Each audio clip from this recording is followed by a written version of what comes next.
Xullas, hurmatli obunachilar, polностью kotyolni ochdik.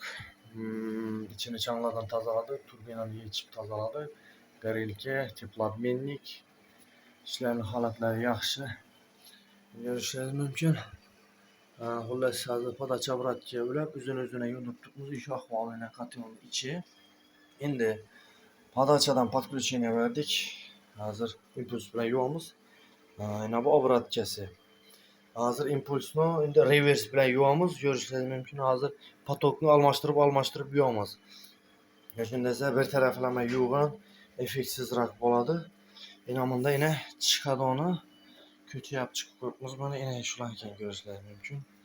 Bu yerga kompressor ulangan. Kompressor tayyor holatda 4 bora tuzilgan magnitli klapan.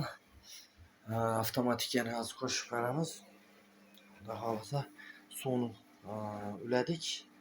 Tak, suv beda ozgina давление pastroq ekan. 2 bar ko'rsatib turibdi, почти. Nechun vam bo'ladi xudo xolasa. Esa biz xudo xolasa ishimizni boshladik.